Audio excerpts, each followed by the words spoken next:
Hi guys, இன்னைக்கு காலையில் நேரமே போய் பார்த்தீங்கன்னா மீன் வாங்கிட்டு வந்தாச்சு. எப்போவுமே நம்ம வீட்டில் கடல் மீன் தான் பார்த்துருப்பீங்க. ஆனால் இப்போ அந்த 2 தடவையாக பார்த்தீங்கன்னா இங்கே நம்ம ஒரு டேம் மீனே வாங்கி பழகியாச்சுங்க.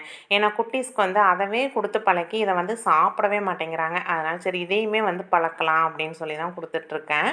காலையில் அவங்களுக்கு வந்து நான் மீன் செஞ்சு கொடுக்கலைங்க. ஸ்கூலில் வந்து அது எப்படி இருந்தாலும் ஸ்மெல் அடிக்கும் அப்படின்ட்டு தேங்காய் சாப்பாடும் அதுக்கு கூட வந்து உருளைக்கிழங்கும் தான் கேட்டிருந்தாங்க. அதையை வந்து செஞ்சு மதிக்குட்டி பார்த்திங்கன்னா கொண்டுட்டு போயிட்டான். நிதீஷுக்கு மட்டும் கொஞ்சம் வச்சுருந்தேன்.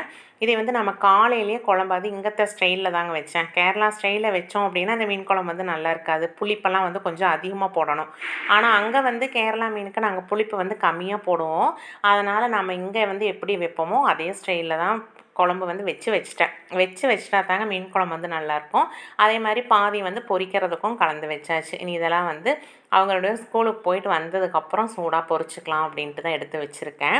இப்போ வந்து மதிக்குட்டி வந்து சாப்பிட்டுக்குறாங்க. நிதிஷ்க்கு தான் வந்து இந்த ஸ்மெல்லே பிடிக்க மாட்டேங்குது.